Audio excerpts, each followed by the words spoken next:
Perfecto. Entonces, el segundo video de la clase, esperen un segundo. Perfecto. Es sobre modelamiento de variables e interpretación. ¿Ok? Entonces, lo primero que ustedes tienen que saber es que existen múltiples formas, ¿ya?, de modelar variables que nos van a dar flexibilidad al estimar los parámetros de una regresión lineal. ¿Ok? Que es lo que dice el título. Entonces, una de las cosas más típicas es que se transforman las variables a sus logaritmos, ¿ok? En algunos de los ejemplos de, creo que fue la clase anterior, la variable dependiente estaba definida como el logaritmo, ¿ok?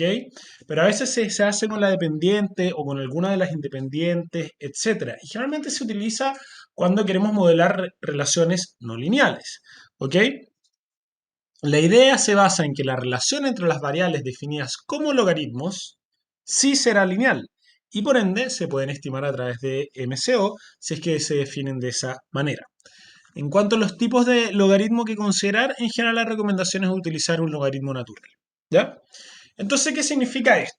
Un poco más en la práctica, ¿ok? Por así decirlo. Es que, bueno, si tenemos esta primera fila de acá, representa el modelo clásico, ya que es el modelo de nivel-nivel. ¿Ok? Nivel-nivel se refiere a que no estamos haciendo ninguna transformación en las variables, sino que están en el mismo nivel centro al que se miden, en las mismas unidades en las que vienen, ya sea pesos, chilenos, años de escolaridad, lo que sea, ¿verdad? Y la regresión se plantea de esta forma, que es lo mismo que hemos visto hasta ahora. La variable dependiente, ¿cierto? En este caso viene representada por la letra Y y la variable independiente por la letra X.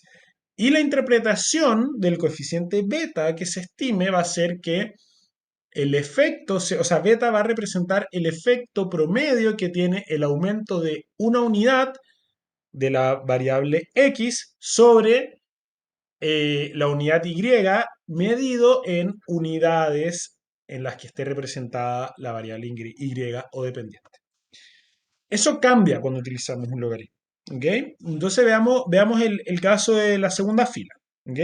La segunda fila nos muestra el caso en el que es la variable independiente, ¿cierto? El regresor, la que transformamos al logaritmo. ¿Ok? Entonces, en este caso, la variable independiente va a ser el logaritmo de x, ¿ya? No x. Entonces, la forma en la que varía, ¿cierto? Va a ser diferente. Y esto va a tener una implicancia sobre la interpretación del coeficiente. Y básicamente, en realidad, el coeficiente ahora en el fondo se va a interpretar de esta forma. ¿Y qué quiere decir esto de acá? Esta fórmula matemática. Bueno, esto quiere decir que en el fondo, ahora nosotros interpretamos cuál es el efecto del aumento promedio en un 1% del valor de x sobre la variable y, la variable dependiente, medido, ¿cierto?, en unidades de, ¿cómo se llama?, de la variable y. Si lo hacemos al revés y el logaritmo está en la variable dependiente, que está representada acá por la y, ¿cierto? Entonces nosotros lo que vemos es cuál es el efecto, ¿cierto?, del aumento, el efecto promedio del aumento en una unidad de x sobre y, pero en puntos porcentuales de y, ¿ya? Eso lo vimos, si no mal no recuerdo, la clase pasada. Entonces era un caso en el que, bueno, entonces el aumento de un año de escolaridad generaba en promedio un 5% más de salario, ¿cierto? ¿Por qué? Porque el salario estaba medio en logaritmo. Y en el caso en el que ambas estén medidas como logaritmo, entonces la interpretación va a ser en términos de puntos porcentuales por ambos lados. ¿Qué quiere decir esto? El aumento de un 1%, ¿cierto?, en promedio de X, ¿cuántos, cierto, puntos porcentuales en el valor de Y va a aumentar? ¿Ya? Y eso es lo que pasa con los logaritmos. Y lo que soluciona, ¿cierto?, son problemas de no linealidad. Hay otras formas de solucionar no linealidad. Esta de acá es muy típica, ¿ya? Y es transformar las variables independientes al cuadrado y agregarlas a la regresión. Es decir, tenemos una variable x y luego generamos una segunda variable que es la misma pero elevada a 2 y también la agregamos a la regresión, ¿ya? Entonces, la intuición de esto es que el cuadrado de una variable, ¿cierto?, se va a comportar de forma distinta. ¿ya? Que la variable que no va a estar al cuadrado. O sea, este x al cuadrado acá se va a comportar distinto a este x de acá y va a poder capturar no linealidades. ¿Por qué? Porque porque al estar elevado a 2, ¿cierto? Va a haber un efecto de exponencialidad. ¿Qué significa eso? Que a medida que los valores de x sean cada vez más altos, ¿ya? El resultado para x elevado a 2 es que el valor de x elevado a 2 va a ser más alto aún, ¿cierto? Esto es muy típico y pasa cuando vemos, bueno, ¿qué pasa si tenemos 2 elevado a 2, 3 elevado a 2, 4 elevado a 2 y así vamos aumentando? Nos damos cuenta que la forma en la que aumentan, ¿cierto?, los valores de esa variable cuando está elevado a 2 es es a una tasa más que lineal, ¿cierto? No aumentan en una tasa lineal, sino que aumentan en una tasa exponencial, ya que eso es lo que hace el coeficiente que está al cuadrado. Entonces, en el fondo lo que pasa es que la variable independiente va a tener una varianza y un comportamiento distinto a medida que los valores de esa variable sean cada vez más altos. ¿Por qué? Porque van a estar elevados a 2. ¿Ok? Y eso va a permitir capturar la no linealidad. ¿Ok?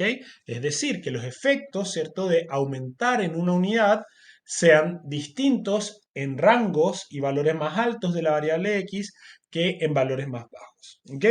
Esto típicamente ocurre con la edad, por ejemplo. El típico modelo que se llama el modelo de Mincer, eh, que explica, que busca estimar, ¿cierto? Y entender y tiene como variable dependiente a los salarios, lo que hace es agregar la edad al cuadrado.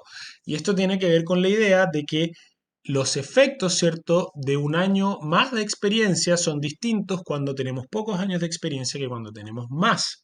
¿Ok?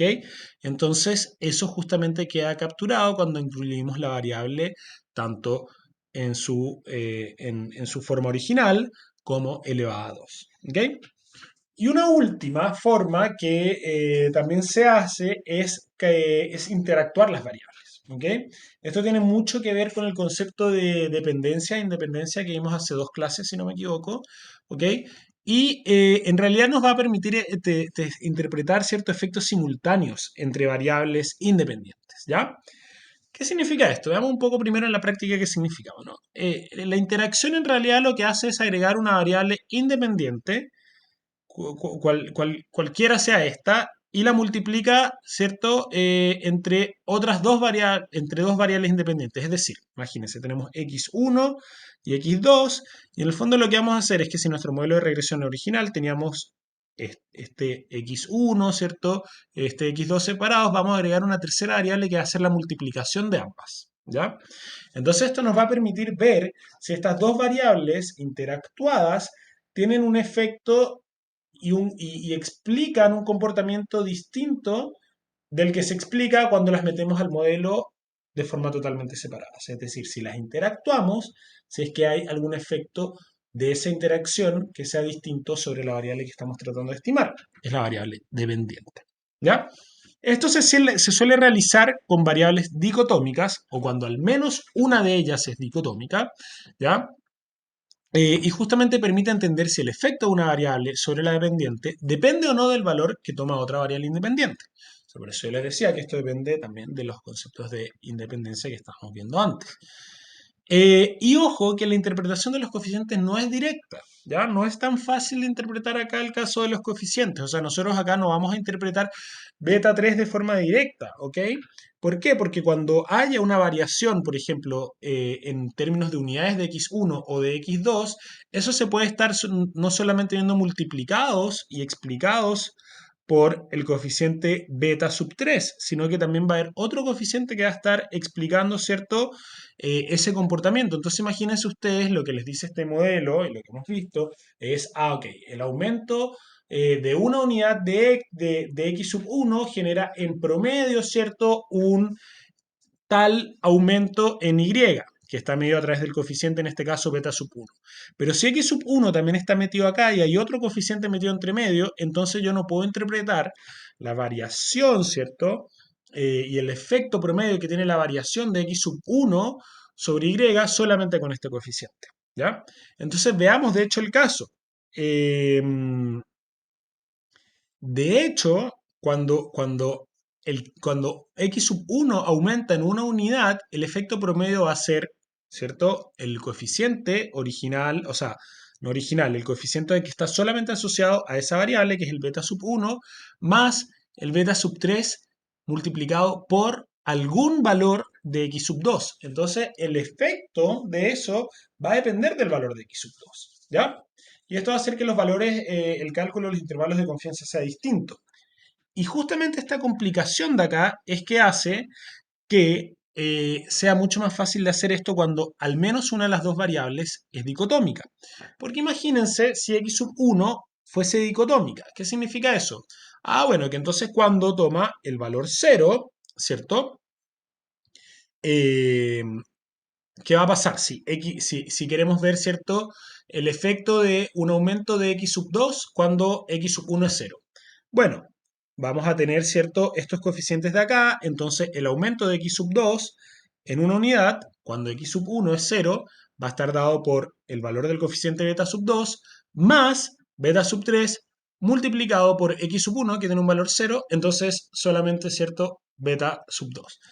En cambio, si estamos viendo cuál es el efecto de un aumento en una unidad de x sub 2, cuando x sub 1 es igual a 1, entonces el efecto de la variación de x sub 2 va a venir explicado por beta sub 2 más, ¿cierto? Beta sub 3 por x sub 2, porque acá simplemente va a haber un 1, ¿ya?